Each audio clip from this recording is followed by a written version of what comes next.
Hey everyone, welcome to This Explainer. Today, we're doing something really special. We are gonna literally resurrect a forgotten metropolis. We're taking a trip back in time to uncover Amaravati, a lost world of immense wealth, profound spirituality, and absolutely stunning art. All of it buried right beneath our modern feet. Let's dig in. If you were to visit the southern bank of the Krishna River in modern-day Andhra Pradesh right now, you'd see a pretty quiet, beautifully ordinary landscape. Farmers tending to their crops, wind blowing through the fields, maybe a few passing vehicles.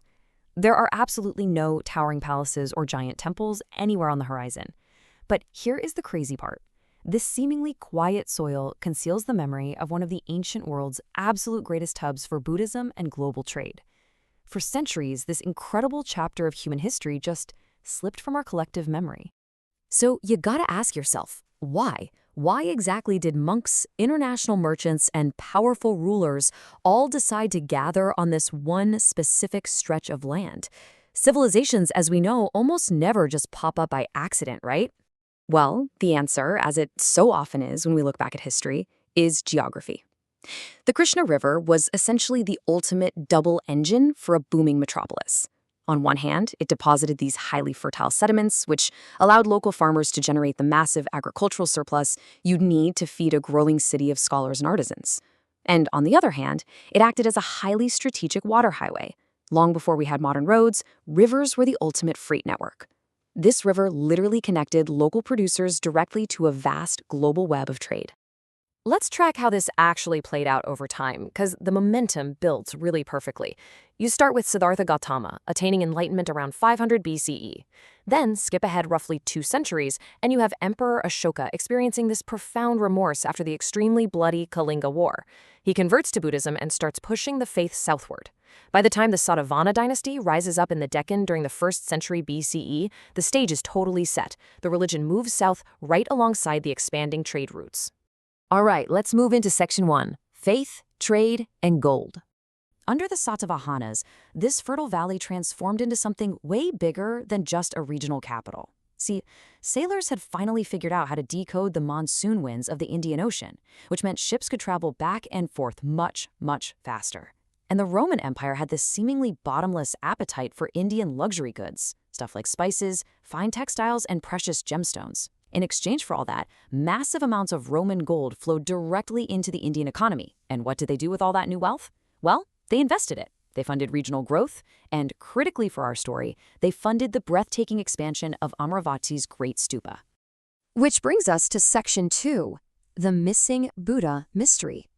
Now, as all this new wealth poured in, it was transformed into these stunning white limestone carvings by master artisans.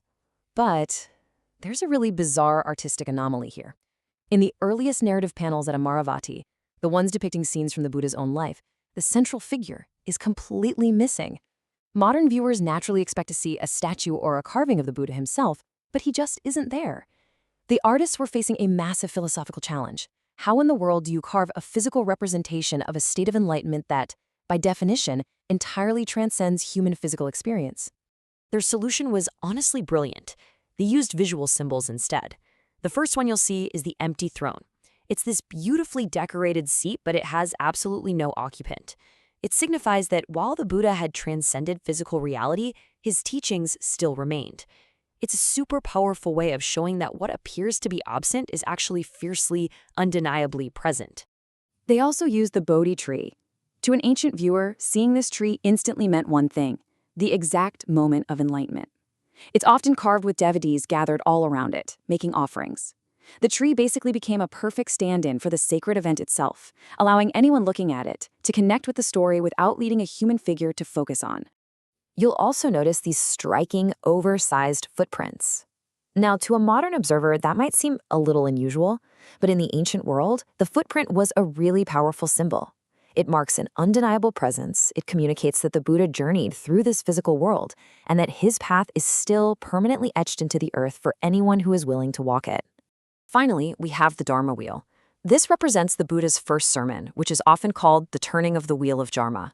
It just beautifully symbolizes the rolling momentum and the unstoppable forward progress of his teachings as they spread across the entire continent. Think of it like a wheel in constant, perpetual motion.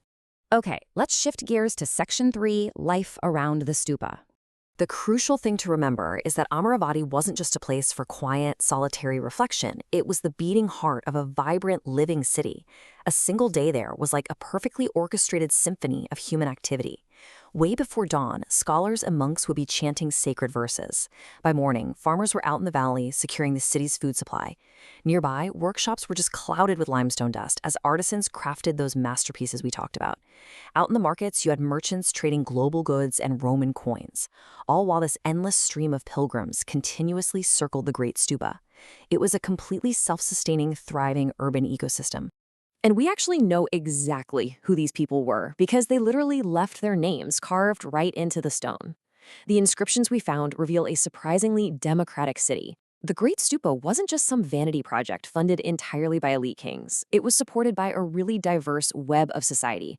We're talking donations from traveling international merchants, local farmers, monks, and, remarkably, everyday women who were expressing their own independent economic and religious agency. This monument truly deeply belonged to its people. Now for Section 4, the slow fade. History, of course, rarely ever stands still. At the very height of its global influence, Amaravati began this quiet, almost invisible decline. There was no catastrophic earthquake, no fiery invasion that wiped it off the map. The city simply faded. Monsoon trade routes eventually shifted.